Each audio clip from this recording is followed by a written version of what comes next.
Yang akhirnya saya eh, sampai atau tiba di titik, oh ya, ini saya sudah mendapatkan banyak anugerah dari apa yang Tuhan berikan, dan kenapa enggak saya bisa memberikan hal yang lebih untuk Tuhan. Maaf ya, saya gelitik-gelitik aja nggak apa ya. Asik. Gaji udah dolar kan. Aduh, enggak Romo. Mari kita duduk dan berkumpul di sini, hilangkan duka lara dan beban di hati, mendengarkan renungan yang menginspirasi.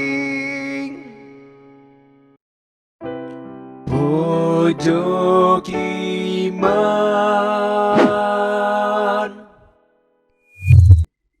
Saudara-saudara yang terkasih, berjumpa lagi dengan Pojok Iman, di mana kita punya pengalaman-pengalaman dikisahkan menjadi master of story sehingga bisa meneguhkan dan berbuah dalam kehidupan. Kali ini saya kedatangan banyak tamu, saudara-saudara. Sebelah kanan saya orang yang berbobot besar, Frater Tino. Sebelah kiri saya, waduh, ini mantan direktur kayaknya ya, Frater Ivan. Dan sebelah pojok ini keturunan orang besar juga. Jadi saya diapit dua orang besar nih, Frater Hari. Luar biasa apa dan bagaimana. Hari ini kita akan membahas bersama tentang panggilan lambat. Apa itu panggilan lambat?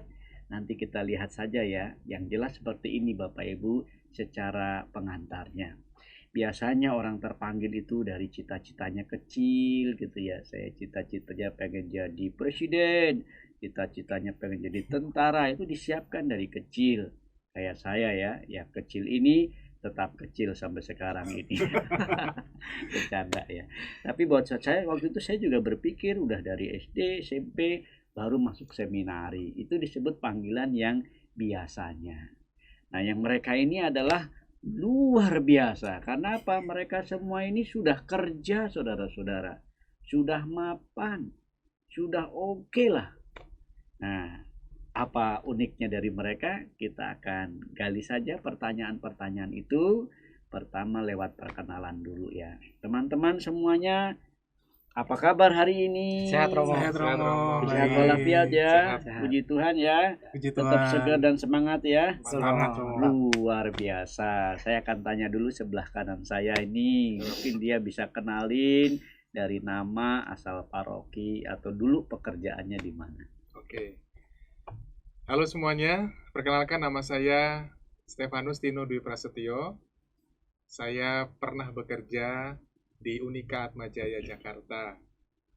Lalu asal paroki saya dari paroki Maria Bintang Samudra, Situbondo, Jawa Timur. Dari Jawa Timur, saudara. Tapi kerjanya di Atmajaya ya? Iya Romo, Sebagai apa ya? staf pengajar Romo. Staf pengajar, materinya? Materinya bimbingan dan konseling. Waduh, bimbingan dan konseling. Wah, luar biasa ya. Frater Tino, biasa dipanggilnya ya. Iya Romo. Terima kasih. Sekarang sebelah kiri saya. Baik Romo. Halo semuanya, nama saya Agustinus Ivan. Saya berasal dari paroki Santa Perawan Maria Ratu, paroki Bloki. Sebelumnya saya sudah pernah bekerja di sebuah perusahaan penerbangan internasional bernama Qatar Airways. Seperti itu Romo. Qatar Airways. Waduh. Tinggal di mana itu ya? Saya Di Dubai. di Qatar Romo. Oh, di Qatar. Tapi saya bekerjanya di Airport Soekarno-Hatta Jakarta. Oh, buset, luar biasa ya. Oke, ini dari Frater Iva. Sekarang, wah, yang luar biasa nih, Frater Hari. Oke. Halo semua, perkenalkan nama saya Stefanus Hari Yudanto. Saya biasa dipanggil Hari. Asal paroki saya dari paroki Santo Nikodemus Ciputat. Nah, saya pernah bekerja sebagai salah seorang staf sebagai Sales and Marketing Eksekutif di salah satu perusahaan bioteknologi yang sangat terkenal. Nah, di situ saya sebagai supplier, kalau teman-teman tahu sekarang model swab PCR. Nah, saya itu sebagai suppliernya Romo. Jadi mesin untuk bisa ngetes penyakit dan lain sebagainya. Gitu. Kita yang di swab, lu yang dagang. Sekalian promosi ya kan? Supplier ya. Iya. Baik, terima kasih Frater Hari. Inilah teman-teman ya, agak unik-unikan ya. Tapi mereka semua ini di tengah situasi pekerjaan dan profesi mereka yang sedemikian tiba-tiba saja mau masuk seminari jadi pastor? Nah, ini pertanyaannya ya. Kenapa Frater Tino kok mau-maunya? Sudah kerja berapa tahun sih waktu itu ya kan? Ya. Kok tibanya bisa mau masuk? Oke. Saya sudah bekerja sebagai staf pengajar di Unikat Atmajaya kurang lebih sekitar 3 tahun, Romo. 3 tahun ya. Lalu sebetulnya ya kalau kita mau melihat rancangan dan rencana Tuhan itu tidak lalu tiba-tiba datang begitu panggilan, tetapi justru melalui sebuah proses. Itu yang saya refleksikan. Jadi pengalaman berorganisasi selama menjadi mahasiswa di Atmajaya, lalu saya juga aktif membantu di pastoran Atmajaya, itu merupakan salah satu cara Tuhan juga memanggil saya perjumpaan dengan para romo waktu itu, lalu juga kegiatan-kegiatan rohani yang saya ikuti selama menjadi mahasiswa ataupun menjadi staf pengajar. Jadi kira-kira ini udah aktivis sedari lama sebetulnya ya? Iya betul. Di lingkaran kemahasiswaan, pastoran Atmajaya ya? Betul. Ketemu figur-figur pastor ya? Romo siapa aja ya dulu ya? Waktu itu zaman saya Romo Sridanto Aribowo. Romo Sridanto Aribowo. Angkatan Romo ya? Iya, angkatan saya. Romo Susilo belum ya? Romo Susilo belum, peralihan waktu itu. Jadi udah aktivis nih. Ya. Nggak dianjurin sama Romo Danto kan? Sebetulnya tidak. Tidak ya. Jadi berjalan seperti biasa saja. Gitu ya. Dan tiba-tiba ya saya merasa Tuhan merencanakan sesuatu yang indah dalam hidup saya. Nah, luar biasa. Tapi kalau boleh to the point nih, kenapa mau? Kan tinggal siap nikah aja sebetulnya kan? Iya betul ya. Kenapa kok mau ya? Yang pasti bagi saya adalah saya merefleksikan begitu banyak anugerah yang Tuhan sudah berikan kepada saya sepanjang hidup saya, tetapi saya merasa masih ada sesuatu yang kosong, Romo. Bahasanya mungkin begitu. Masih ada yang kosong, saudara-saudara. Apa itu ya? Kegembiraan saya dapatkan, kegembiraan dalam bekerja, lalu berelasi dengan lawan jenis, lalu juga berelasi dengan para dosen, teman-teman mahasiswa. Tetapi kegembiraan itu saya merasa ada sesuatu yang belum lengkap. Belum lengkap ya? Ya, itu. Lalu saya berkenalan dengan cara hidup selibat, cara hidup para imam, lalu juga para biarawan-biarawan. Tetapi akhirnya saya memilih untuk masuk ke Seminari Tinggi Diocesan Keuskupan Agung Jakarta. Luar biasa. Jadi akhirnya ya, dari proses yang panjang dia menemukan. Jadi pertobatannya sudah direncanakan jauh-jauh hari. Kirain aku tiba aja gitu ya, tiba-tiba nggak laku gitu ya. Enggak ya, orang ganteng gini kok nggak laku ya. Baik, terima kasih Frater Tino. Saya akan lanjut lagi. Kalau Frater Ivan gimana itu? Kenapa mau? Kalau saya itu Romo, hal yang paling utama yang menggerakkan hati saya itu mau bergabung menjadi salah satu frater itu adalah karena saya dicintai oleh Tuhan. Jadi itu adalah perasaan utama yang saya bawa sampai dengan saat ini. Jadi ketika saya merasa Tuhan itu sangat mencintai saya sehingga membawa saya kepada sebuah keinginan untuk memberikan hal yang lebih untuk Tuhan melalui jalan panggilan menjadi seorang calon imam. Emangnya selama ini yang kerja-kerja di Qatar Airways itu nggak dicintai apa ya kan? Dicintai Romo. Saya masih curiga nih saudara-saudara, ya kan? Jalan-jalan kemana-mana. Asik. Jadi itu sebenarnya suatu, kalau saya bilang benang merahnya itu adalah bagaimana proses perjalanan hidup yang saya lalui Romo. Hampir seperti apa yang Frater Tino alami, bahwa hidup kita ini merupakan suatu proses perjalanan yang akhirnya saya sampai atau tiba di titik, oh ya, ini saya sudah mendapatkan banyak anugerah dari apa yang Tuhan berikan, dan kenapa enggak saya bisa memberikan hal yang lebih untuk Tuhan. Kalau dia kan ada yang kosong. Kalau kamu gimana? Kalau saya, karena saya merasa sangat dicintai oleh Tuhan, Romo. Itu yang membuat saya memberanikan diri untuk melalui panggilan ini, Romo. Maaf ya, saya ngelitik-gelitik aja nggak apa ya. Gaji udah dolar kan? Aduh, enggak Romo, gaji rupiah Romo, sesuai dengan peraturan pemerintah Romo. Tapi udah oke kan sebetulnya ya. Dalam artian kalau dulu saya mengingat flashback itu bagaimana saya sudah memiliki kemampuan finansial yang cukup baik. Oh, Nah, kan? itu saya memiliki kemampuan finansial yang cukup baik. Betul. Dan akhirnya saya merefleksikan bahwa itu semua sebenarnya adalah anugerah rahmat yang Tuhan berikan bagi saya. Emang kamu Romo. berapa tahun ya kerja di sana ya? Kebetulan saya udah 8 tahun lebih, Romo. 8 Sudah tahun 8 loh, apa tahun yang saya kurang bekerja. lagi? Posisi enak sebetulnya. Puji Tuhan, Zona Romo. nyaman ya. Zona nyaman, Romo. Apalagi Qatar ya kan? Betul, Romo. Perusahaan internasional, Romo. Luar biasa. Pernah naksir juga kan? Pasti, Romo. Pasti banyak pramugari hadir di sana. Banyak, Romo. Banyak, Romo. Banyak. Silih berganti ya. Iya, Silih berganti, Romo. Jadi kalau yang satu ini karena anugerah Tuhan. Betul, Romo. Kok mau jadi pastor malahan?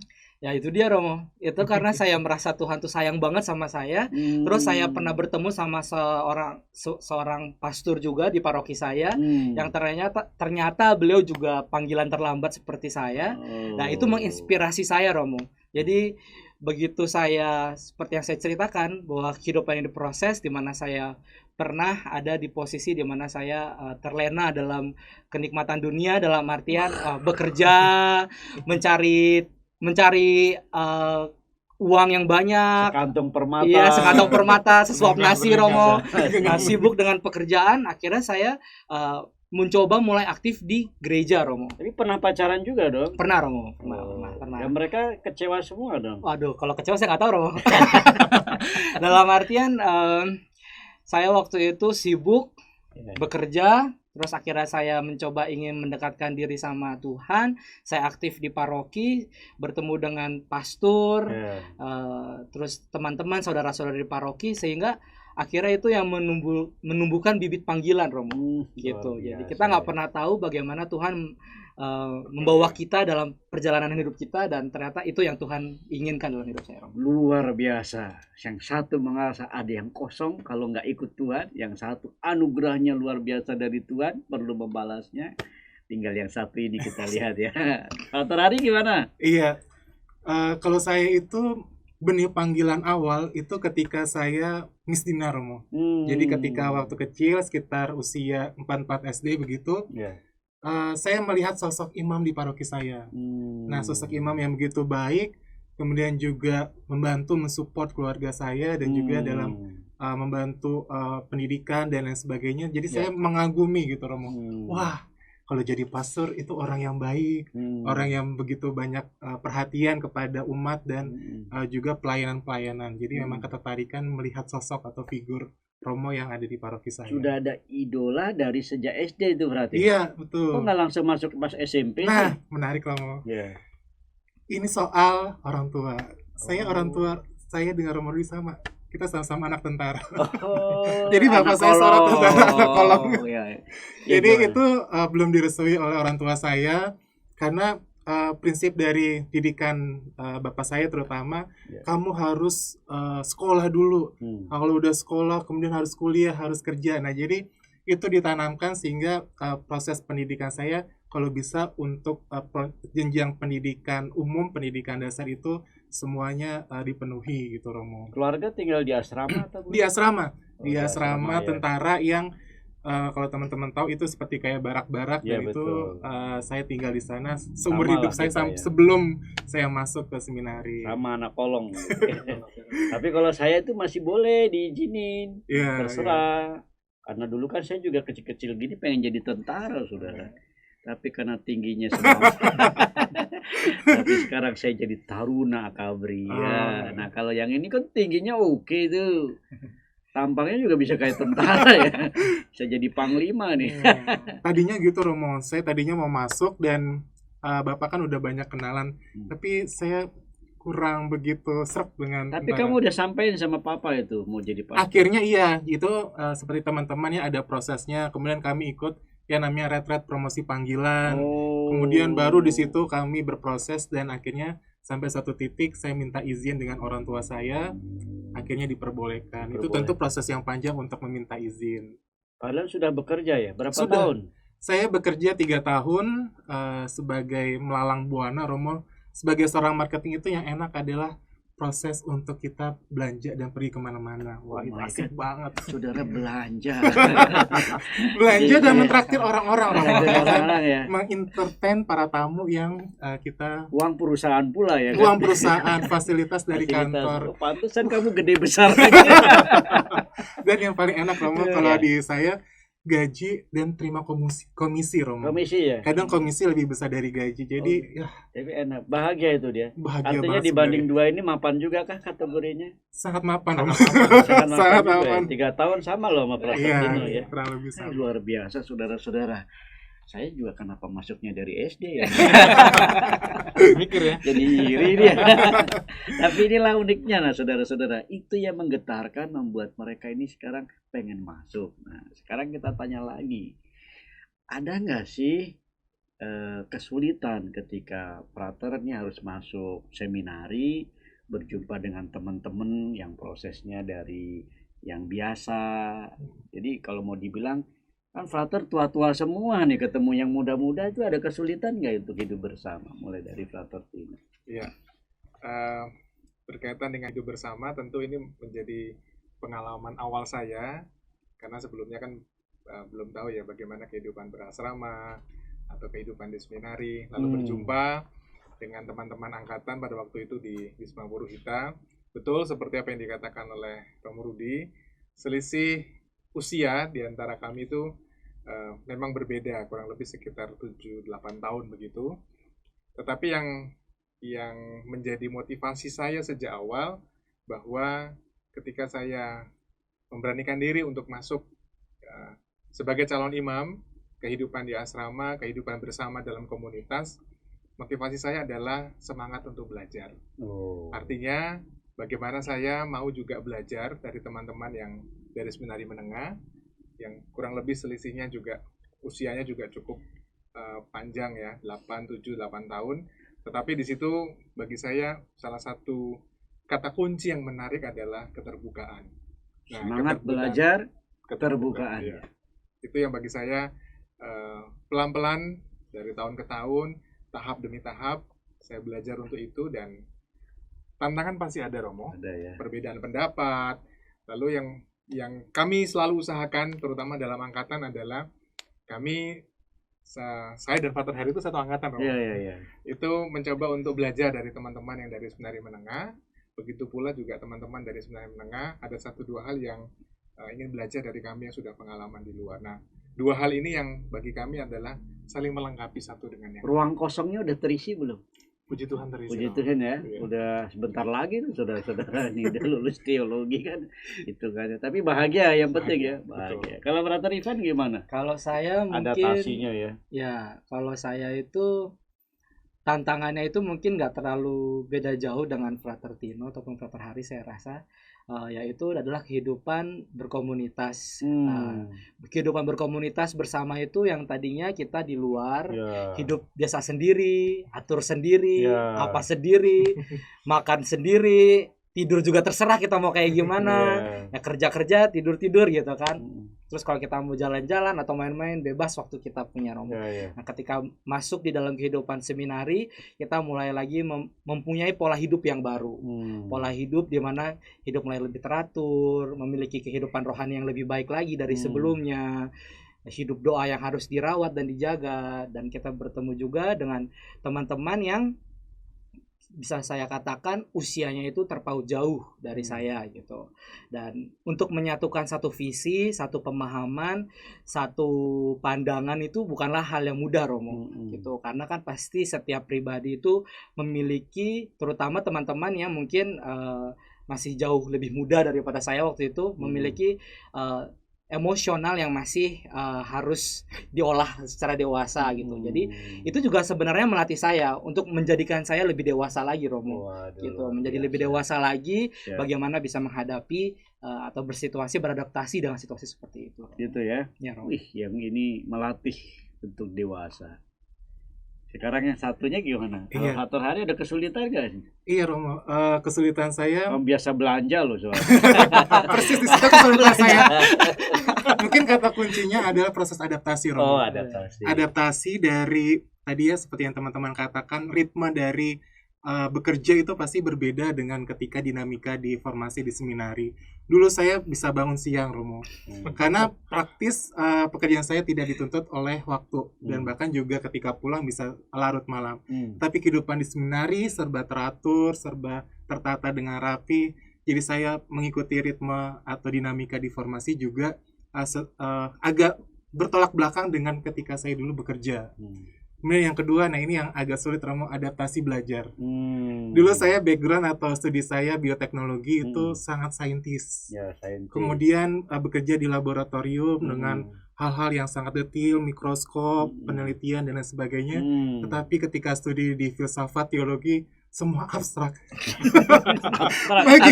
Abstrak. Bagi saya itu begitu sulit untuk memahami apa itu ada, apa si Plato ngomong ini, Aristoteles. Mendingan saya belajar biologi yang semuanya jelas gitu ya, Romo. Bisa kita riset penelitian, oh ini bakteri apa, jelas segala macam. Apa itu filsafat itu? Nah itu, tapi bersyukur ada dunia kami emang dunia keilahian. Jadi dibanting benar-benar, Romo, Begitu dari ya. yang proses belajarnya, backgroundnya apa, kemudian harus belajar. Tapi akhirnya Kesimpulannya bisa beradaptasi dengan baik, tentu Amin. tadi dibantu dengan teman-teman kerjasama tadi ya. baik ya. Gitu. Perlu adaptasi dan kerjasama. Pada akhirnya nih mereka berdua nih yang sudah hampir finish, saudara-saudara. Kira-kira tahun depan lah mereka ini, sebentar lagi gitu ya. Amin ya. Tapi bahagia ya semuanya ya. Bahagia meskipun dibanting-banting lagi gitu ya. Dan nyatanya mereka awet muda loh, saudara-saudara ya. Pater Ivan baru mulai proses ya. Iya, Romo. Perjalanannya masih Masih. bergumul ya. Kuliah saya di filsafat, Romo. Tapi udah bisa menyesuaikan belum? Masih beradaptasi, Romo, dengan dunia filsafat seperti yang Kan Pater dunia tadi. Qatar Airways itu sama Dari udara turun ke darat. ke darat ke udara lagi kan abstrak. Iya, Romo. Tapi yang penting tiga-tiganya enjoy ya. Iya, Romo. Bahagia Puji ya. Tuhan, Romo. Senang ya. Sukacita, Romo. Nggak mau keluar ya kalau udah gitu ya. Enggak, Romo. Udah ya. Menemukan tadi ya. Menemukan. rohnya Ruang itu, kosongnya ruang terisi ya. kosong, nggak hampa lagi ya. Yang ini kebanyakan anugerah, ingin bersyukur. Yang ini Sosok tadi, Romo, Iya. menemukan sosok imam yang baik. menemukan sosok idola imam sehingga dia pengen ingin berbagi juga. Luar biasa. Kira-kira ada anjuran nggak? Iya, kalau saya pesannya jangan takut, teman-teman. Ketika kita mungkin teman-teman yang sedang kuliah atau sedang kerja, nikmati itu semua, tetapi jangan lupa, jangan pernah takut untuk mengambil keputusan. Nah, disitulah ada Tuhan berkarya, dan saya terinspirasi dengan kutipan kitab yang dulu pernah menjadi andalan saya ketika dalam proses bergumul, itu dari kitab 1 Samuel. Kuncinya adalah berbicaralah ya Tuhan, hambamu siap mendengarkan. Nah, itu dalam doa-doa itu saya tambahkan, Tuhan, engkau mau berbicara apa kepadaku, hambamu siap mendengarkan. Cakep ya saudara. Terima kasih Frater Hari. Frater Ivan. Kalau bagi saya yang paling utama adalah iman harus dengan perbuatan, yaitu percaya dan mau membuka hati dengan apa yang Tuhan katakan dalam hidup kita. Jangan pernah kita menutup satu pintu, tapi selalu buka-buka hati kita untuk melihat setiap misteri apa yang terjadi, dan harus kita coba hayatin apa sih maunya Tuhan dalam hidup kita, Romo. Wah, ini misteri cinta ilahinya luar biasa nih. Terima kasih Frater. Terima kasih, Romo. Frater Tino nih. Ya, Romo, inspirasi juga dari pengalaman saya selama berformasi di seminari. Tadi juga seperti yang dikatakan oleh Frater Hari, itu jangan takut. Justru bagi saya, kebimbangan, ketakutan itu menjadikan kita semakin lebih dekat dengan Tuhan yang memanggil. Dan salah satu kutipan yang bagi saya sampai saat ini menguatkan adalah dari Santo Paulus, Galatia 2:20, yaitu bukan lagi aku yang hidup, tetapi Kristus yang hidup. Wah, buset saudara-saudara, di proses Santo Paulus identifikasi namanya ya kan, sehati seperasaan dengan Yesus. Betul. Jadi saya melihat kamu nih melihat Yesus. Saya juga melihat Romo. Amin, luar biasa. Amin. Bapak Ibu saudara terkasih, inilah bincang-bincang kita, mungkin bisa panjang lebar tapi karena waktu kita terbatas ya. Pertama kali terima kasih Frater Hari, Frater Ivan, Frater Dino atas kesaksiannya, dan saudara-saudara, inilah dalam dunia kami panggilan sebenarnya tidak ada yang terlambat. Kendati mereka diistilahkan panggilan terlambat, tapi sebetulnya prosesnya sudah Tuhan rencanakan sedari awalnya. Dan dari proses ini, bagi saudara-saudari yang masih bimbang, menentukan arah, ragu-ragu, jangan takut. Seminari juga masih bisa menampung untuk sebuah jalan hidup yang luar biasa. Amin. Amin. Akhir kata, saudara yang terkasih, makan ketupat, minumnya jus. Asik. Tetap semangat melayani Yesus. Mari kita duduk dan berkumpul di Thanks for watching guys. pojok iman.